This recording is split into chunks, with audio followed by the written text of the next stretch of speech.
So in addition to us three curatorial staff, if you will, we have a number of other members of staff who will be making input into the project, particularly Jean Fisher, former editor of the journal Third Text, whose work has developed recently in the area of questions around indigeneity and colonialism, and a younger researcher, postdoctoral researcher really, Dr. Ros Gray, who's worked on really contemporary cinema and art in Mozambique and the history of the Cold War in Mozambique film production. And our idea is that whereas Kit, Claire and myself work and focus on the exhibition output, Jean and Ros will contribute particularly to our think tank and publication elements. We're hoping to appoint a research administrator shortly, and we also want to advertise for 1 or 2 PhD students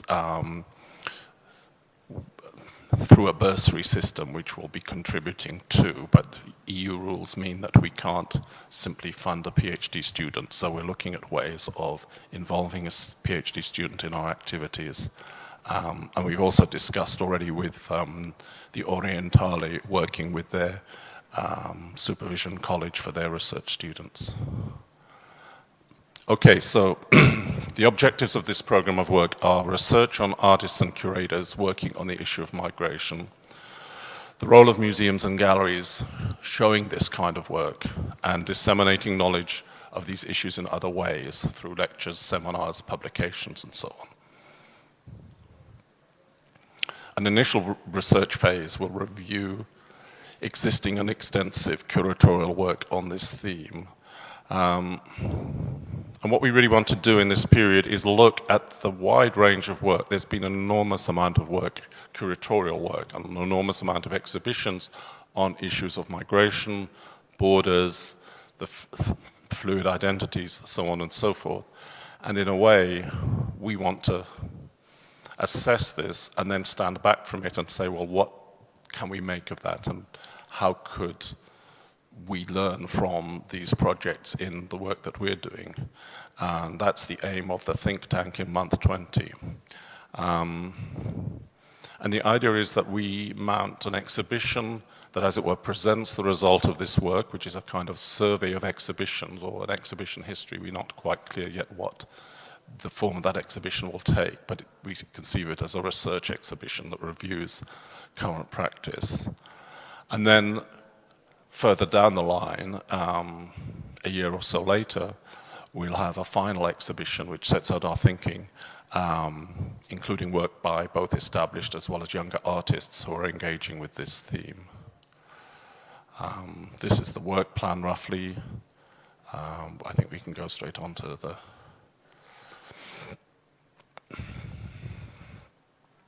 curatorial and artistic research, right? Yeah, I just thought I'd spend a few moments just talking about the role of artists in our debates and discussions, because artists have increasingly been involved with economists, politicians, NGOs in addressing these issues, the issues that arise when both national governments and the EU attempt to organize the flow of undocumented peoples, so-called illegal migrants attempting to enter the European fortress in search of work. And in fact, in the exhibition that I was a co-curator of, the 2002 Documenta, there was a protest group called Kein Mensch ist illegal, who mounted an oppositional pavilion dealing with exactly the issue of migration, which they felt, and I think to some extent rightly, we hadn't addressed sufficiently in our own exhibition. Although in that Documenta we did include work, for example, by the Multiplicity Collective in their installation, The Solid Sea, which documents the movements of peoples across the Mediterranean and the fragility of efforts of some people to find a better life through that process. And I mentioned Multiplicity. There's a slide next, I think, of that. There's just an image from their roadmap project, because they are a very interesting collective of sociologists, publishers, artists, and the collective is both a research collective, a dissemination collective. In fact, the notion of who is and isn't an artist becomes increasingly problematic, and I think that's one of the interesting areas that we can explore. And now I thought I'd make an example from friend and colleague, artist Julian, whose work has for many years been focused on issues of migration. His installation Western Union Small Boats, which was recently shown in Palermo and in Munich, focuses on the theme of migration. Here we have one of the large photographic works that he produces. His practice is a mix of complex moving image installations and photographic work. So here we have, as it were, a graveyard of the migrant boats in Lampedusa, which is familiar to everybody as one of the main sites of entry of illegal migrants into Italy. Though some of the work was filmed in Lampedusa, it's not a documentary. It includes fantasy scenes in which drowned bodies are carried through the Baroque splendor of the Palazzo Gangi in Palermo. If we can just see that, there we are.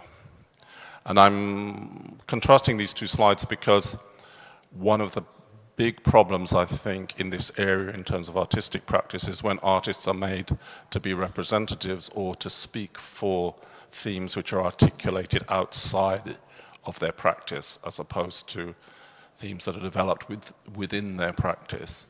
And I think Isaac's work is quite elegant in moving between these two spaces. On the one hand, you have a reenactment of people moving from North Africa and drowning in the Mediterranean. But on the other hand, you have the same people, as it were, dragging themselves through this Baroque, magnificent Baroque building, somehow representing or commenting on the different layers of labor and capital accumulated in that process. So it gives you, the work itself, gives you a sense of the complexity of the issues that we're talking about.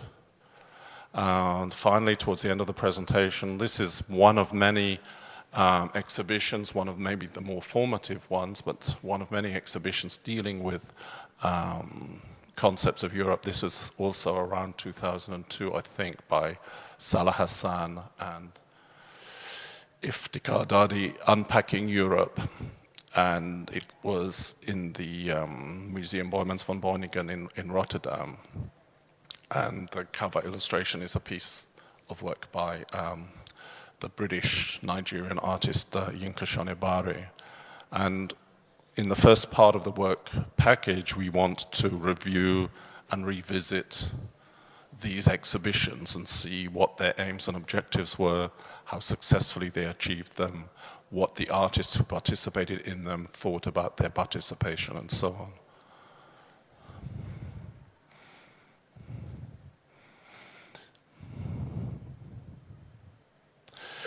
Yes, I also wanted to make the point that a number of other contributors have made that migration has many meanings in our discussions, that both art and artists have also been mobile. Artists have always traveled to Rome, London, Amsterdam, or Madrid, wherever there were commissions to produce work. And equally, works of art have moved between aristocratic collectors before ending up in various places, including the national museums of today. And I wanted us to be somehow sensitive to the networks which artists have to inhabit today. There are sometimes rather discussions about the way, for example, African artists are no longer African when they have to leave Africa for Europe, but actually that mobility is part of what it is to be an artist in the 21st century. A couple of slides here just to reference the issue of indigeneity. We're working with colleagues in Hungary and Poland on one project which was concerning the Roma. This is an illustration of a piece of work by a Sami artist, and you'll see it's an upside down version of the map of Scandinavia. On the left, you have the Murmansk region in Russia, which abuts Norway. Below you have, or above you have Finland, and over to the far right you have Sweden. And the Sami are one of the indigenous peoples in Europe that were very affected by the Cold War, but have their own cultural history and are really quite involved in contemporary art practices. And I think one of the things we want to do is really focus on these slightly neglected areas of European contemporary art.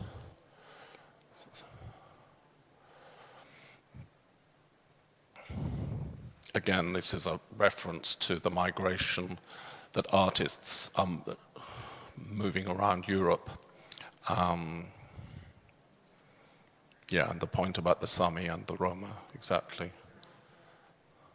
The aim of the project, therefore, is to develop a curatorial methodology and exhibition practice that can reflect the complexity of the interests and processes involved. And just to repeat, we're slightly different from the other work packages in that our main output is going to be an exhibition and a catalogue, but we really are excited about engaging with the other packages and debating and discussing in other formats. And equally, we're looking forward to your input into our proposals when we develop them in the think tank. So thank you very much.